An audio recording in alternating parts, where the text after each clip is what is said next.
Hello friends, कैसे हो आप सब। आज आपके लिए मैं आंसर इवैल्यूएशन का थर्ड वीडियो लाया हूँ। आज हम दो आंसर्स देखेंगे जो कि हिंदी में सबमिट किए गए थे, बट जो इंग्लिश मीडियम एस्पिरेंट्स हैं उनके लिए भी फ़ायदा रहेगा क्योंकि क्वेश्चंस तो जनरल होते हैं एंड जो मैं आंसर आपको प्रेजेंट करूँगा स्ट्रक्चर वो इंग्लिश में ही रहेगा। तो इससे पहले कि आप ये वीडियो देखो, आई विल रिक्वेस्ट कि आप पहले दो वीडियोस देख लीजिए जिसने अभी तक नहीं देखे हैं। ऐसे इवैल्यूएशन का वन है एंड कुछ आंसर्स का एक सेकंड वीडियो अपलोड किया था मैंने, इनको देख लीजिएगा। फॉर द न्यू व्यूवर्स जो पहली बार देख रहे हैं उनके लिए मैं बता दूं कि जो क्राइटेरिया रहेगा मार्किंग का, introduction and conclusion have 1 mark each, main content को 3 मार्क्स, तो टोटल आता है 5 मार्क्स, जिसमें इसमें स्कोर देता हूं। अगर आप भी अपने आंसर्स इवैल्यूएट करवाना चाहते हो तो you can submit your answers on Telegram. दो ग्रुप्स हैं, एक mission CAPF 2023 and mission CAPF 2023 forum. इन पर अपलोड कर दीजिए, मैं उनको इवैल्यूएट करता रहूँगा। तो पहला जो टॉपिक है that is digital skills in youth. अब अगर हम इसकी बात करें इंट्रोडक्शन में, आप क्या बता सकते हो कि इंडिया में परसेंटेज क्या है यूथ का। ये this is highest in the world, ठीक है। सारी मेजर इकोनॉमीज में इंडिया में हाईएस्ट है। यूथ का एक ओवरऑल फ़ायदा क्या मिलता है एक नेशन को? यूथ इज़ एनर्जेटिक, ये वैल्यू ऐड करते हैं। एंड जो आजकल एक अगर बात की जाए कि जो एरा चल रहा है आज वर्ल्ड में, that is the era of digital economy. So digital skills जरूरी हो जाती हैं, more so in case of youth. Main content की अगर बात करें तो इसमें आप ये बता सकते हो कि अभी तक क्या क्या किया गया है, क्या सिचुएशन है अभी डिजिटल स्किल्स में आने की, ठीक है। तो आप ये बात करो कि जो IT इंडस्ट्री है इंडिया में, दैट मेनली एम्प्लॉयज़ यूथ, और जो IT इंडस्ट्री है वो तो बहुत बड़ा रेवेन्यू मेकर है फॉर इंडिया। उसके बाद अगर आप डिजिटल टूल्स की बात करो जो आज चल रहे हैं, फॉर बहुत अच्छा एग्जांपल एक UPI का है। जो भी पूरा UPI स्टैक डेवलप किया गया, इट इज़ ऑल डिजिटल। जितना भी इसमें मेन ट्रांजैक्शंस हो रहे हैं, जितना भी इसमें काम हो रहा है, वो मेनली यूथ कर रहे हैं इस पर, ठीक है। इसके अलावा डिजिटल स्किल्स की बात की जाए तो इंडिया, इससे क्या फ़ायदा होता है कि आपको फॉर्मल जॉब्स क्रिएट होते हैं। फ्रीलांसिंग आप कर सकते हो, जो कि फॉर्मल जॉब्स में अगर कोई पार्टिसिपेट नहीं कर रहा है वो फ्रीलांसिंग कर सकता है। इसके लिए क्या है कि आपको ज़रूरी है कि डिजिटल स्किल्स आनी चाहिए, ठीक है। अगर आप डेमोक्रेसी की बात करो तो अगर आप डिजिटली इनेबल्ड हो, you have a higher participation, क्योंकि जो कि गवर्नमेंट की मैकेनिज्म्स भी हैं that is shifting towards digital. आपको कोई अगर एक गवर्नमेंट है जो सर्वे कंडक्ट करवा रही है, किसी पर अपने आपके व्यूज़ मांगती है, दैट इज़ ऑल डिजिटल। जो गवर्नेंस की बात चलती है उसमें पार्टिसिपेट करना चाहते हो तो you have to be digitally enabled, ठीक है। इसके बाद अगर बात करो कि जो एक ग्रीवेंस रिड्रेसल चलता है, आप ऑनलाइन अपनी कंप्लेंट सबमिट कर सकते हो, ऑनलाइन रिड्रेस होती हैं, ठीक है। तो इस पूरे एक प्रोसेस में डेमोक्रेसी में पार्टिसिपेट करने के लिए आपको डिजिटल स्किल्स आनी चाहिए।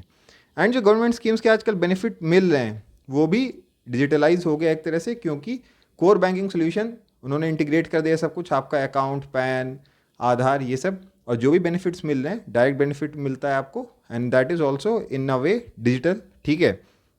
तो ये हमने बात कर ली कि डिजिटल स्किल्स की यूथ के लिए क्या इंपॉर्टेंस हो गई। उसके बाद अब बात कर लें कि आगे चैलेंजेस क्या हैं अभी, ठीक है। हमने डिजिटल स्किल्स की तो बात कर ली कि यूथ के लिए अच्छा है, बट क्या प्राइमरी एजुकेशन का अभी वो स्टैंडर्ड आ पाया है इंडिया में? आप इस पर थोड़ी बात कर लो कि ठीक है डिजिटल स्किल्स अच्छी बात है, बट प्राइमरी एजुकेशन आपको और बेटर करनी पड़ेगी सो दैट जब वो ग्रो करता है, चाइल्ड से यूथ बनता है, तो पार्टिसिपेट कर पाए, डिजिटली इनेबल्ड हो पाए। इंडिया में एक चीज़ बहुत कोट की जाती है कि स्मार्टफोन यूजर्स बहुत ज़्यादा हैं, सोशल मीडिया का बहुत भर के यूज़ करते हैं, but you have to tell कि देखिए जो सोशल मीडिया का यूसेज है that is not equal to digital skills. आप अपना कोई रैंडम वीडियो बना के डाल रहे हो, इंस्टाग्राम पे पोस्ट करो, this is not digital skill. आप किसी भी तरह से वैल्यू ऐड करोगे तब वो डिजिटल स्किल जो आपकी है ट्रांसफॉर्म हो पाएगी इन अ प्रोडक्टिव वे। इसकी आप बात कर लीजिएगा। और कुछ बात कीजिए कि डेमोग्राफिक डिविडेंड जो इंडिया की बात चल रही थी, क्या हम इसको रियलाइज़ कर पाए हैं? उस एक्सटेंट तक नहीं कर पाए हैं, बिकॉज अभी भी रह गई ये चीज़ें, पूरी तरह से डिजिटली ट्रांसलेट नहीं हो पाया है। एंड क्या हम मार्केट से लिंक कर पाएँ? अगर आप डिजिटली इनेबल्ड हो भी तो क्या आप उससे कुछ अपनी इनकम अर्न कर पा रहे हो या मीनिंगफुली मार्केट में कंट्रीब्यूट कर पा रहे हो? आप इस पे बात कर लीजिए। कंक्लूजन की अगर बात करें तो आप इस पे ये बात कीजिएगा कि आगे हमें क्या करना चाहिए।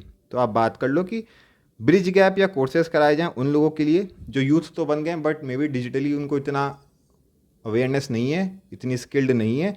एंड एक बात आप ज़रूर कीजिएगा इस पूरे में, रूरल एंड अर्बन डिवाइड की, कि देखिए डिजिटल स्किल्स तो आपने ले जरूरी कर दी हैं आजकल के यूथ के, अगर वो इकोनॉमी में पार्टिसिपेट करना चाहते हैं, डेमोक्रेसी में पार्टिसिपेट करना चाहते हैं।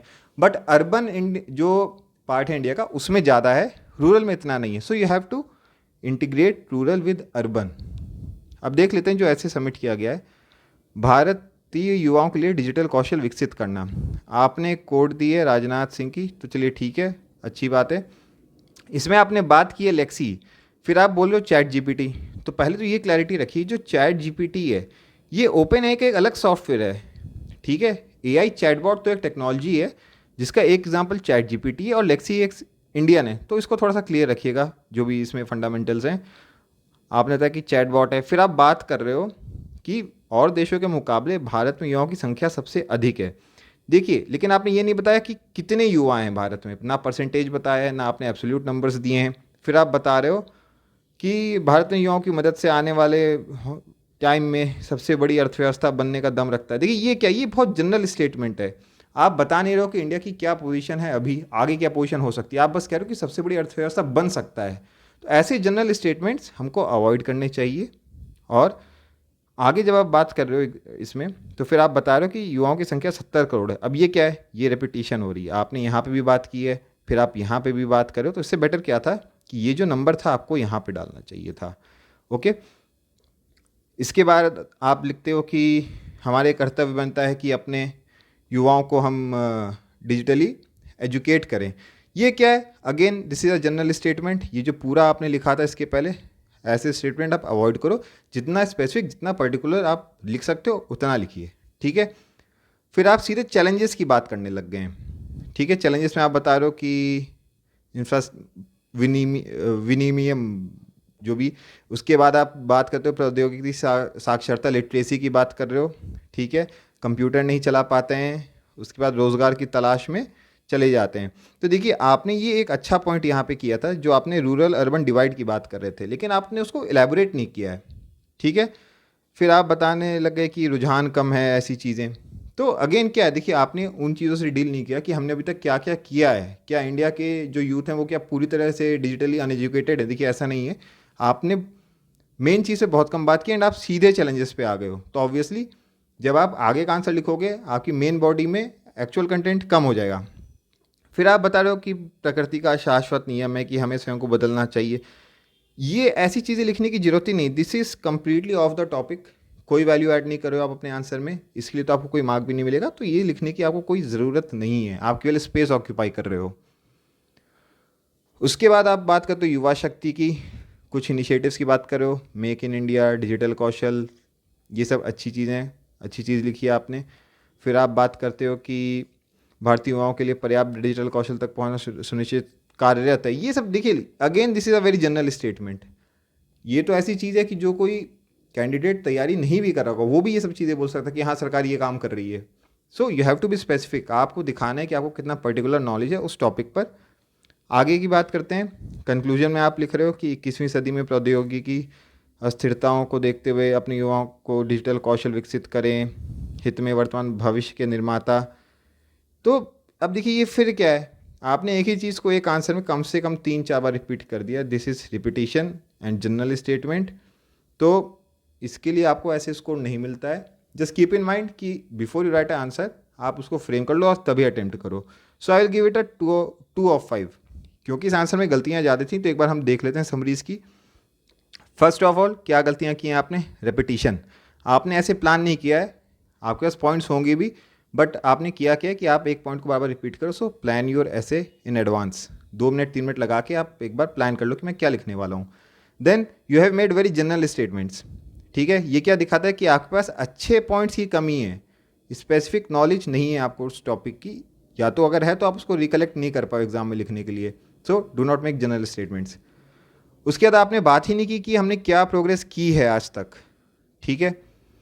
जो आपने अच्छे पॉइंट लिखे भी हैं आपने उनको एलेबरेट नहीं किया है, एंड कंक्लूजन आपकी बहुत ज़्यादा वीक थी।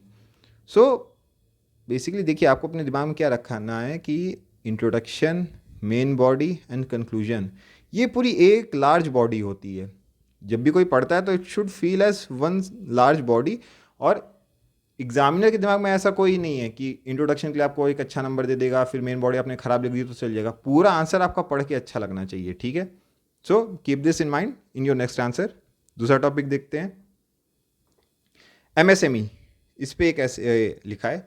तो देखिए, जब हम एमएसएमई की बात करें तो आप इंट्रोडक्शन में बता दो कि एमएसएमई होता क्या है, इसका एक छोटा सा ब्रीफ दे दीजिए और इसके साथ डील कर लीजिए। आप इसको अलग अलग तरह से डील कर सकते हो। आप इंडस्ट्री का साइज़ बता सकते हो, पर ईयर वो कितना रेवेन्यू कमा रहे हैं, उनका कितना इनकम है, इस अलग अलग कैटेगराइजेशन है। आप किसी भी एक कैटेगरी से डील कर लो, ठीक है। तो आपने ये क्लियर कर दिया कि एमएसएमई क्या होता है। उसके बाद मेन बॉडी की बात करें तो हम बात कर लेंगे कि एमएसएमई की सिग्निफिकेंस क्या है। एम्प्लॉयमेंट जनरेट करते हैं, रूरल इकॉनमी को आगे बढ़ाते हैं, एक्सपोर्ट्स में काम आते हैं, जीडीपी में कंट्रीब्यूशन, स्टार्टअप्स ज़्यादातर एमएसएमई होते हैं, एंटरप्रेन्योरशिप प्रमोट करते हैं।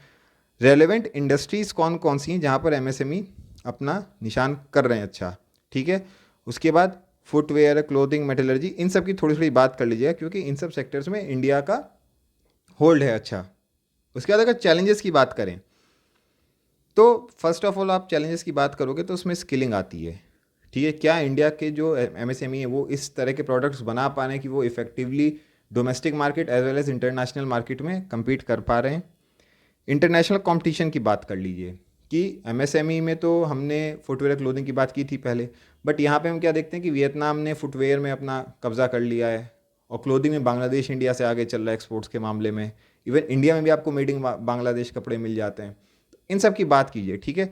इंफ्रास्ट्रक्चर की बात कीजिए कि इंफ्रास्ट्रक्चर जो है इंडिया का वो डेवलप किया है अभी रिसेंटली, मतलब जब से चल रहा है इंफ्रास्ट्रक्चर डेवलप होता जा रहा है, लेकिन क्या उस लेवल का है कि ये एमएसएमईज को इस लेवल तक प्रमोट कर पाए सो दैट हमारे एक्सपोर्ट्स और बेटर हो पाए, प्रोडक्शन और अच्छी हो पाए।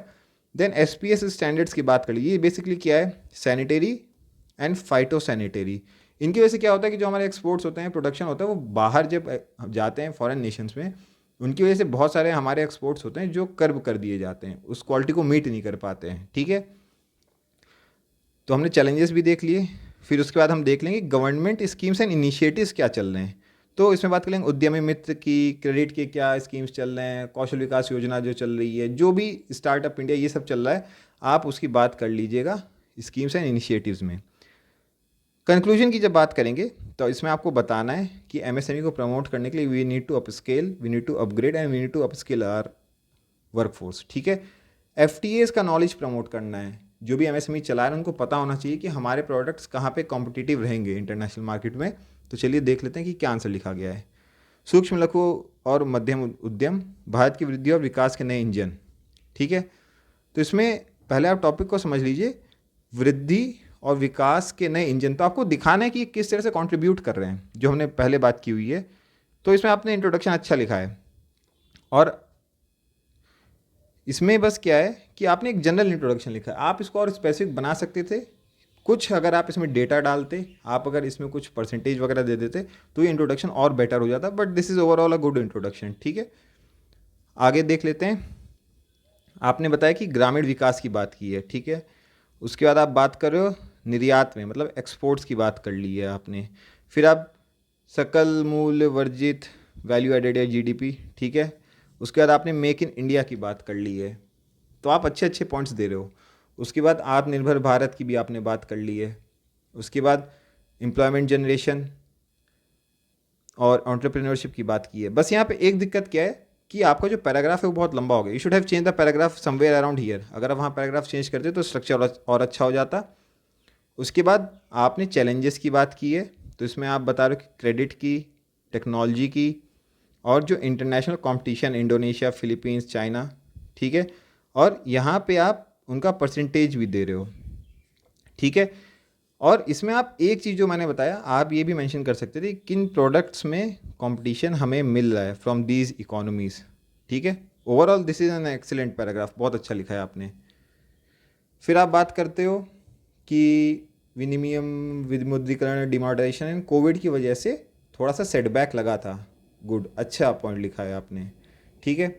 फिर आप बात कर रहे हो कि गवर्नमेंट क्या कर रही है इनके लिए, तो आपने क्रेडिट गारंटी स्कीम की बात कर ली है, एम्प्लॉयमेंट, रोजगार सृजन की बात कर ली है, तो this is also again good. और फिर आप आगे बता रहे हो कि विशेषज्ञों का मानना है कि लचीली अर्थव्यवस्था के लिए रीढ़ की हड्डी साबित हो सकता है, so this is good.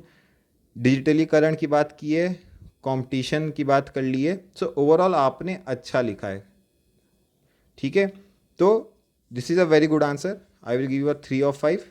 Overall बहुत ही बढ़िया लिखे हैं, लेकिन आई थिंक कि यूपीएससी में भी आपको 3 से ज़्यादा किसी आंसर के लिए नहीं मिलेगा. So well planned and well executed answer. So friends, 2 ही आंसर चेक करेंगे आज. आप ये आंसर्स खुद अटेम्प्ट कर लीजिएगा, उनका एक फ्रेमवर्क बना के आंसर लिख लीजिए, एंड ओवरऑल अच्छा आंसर था ये. Thank you for watching friends.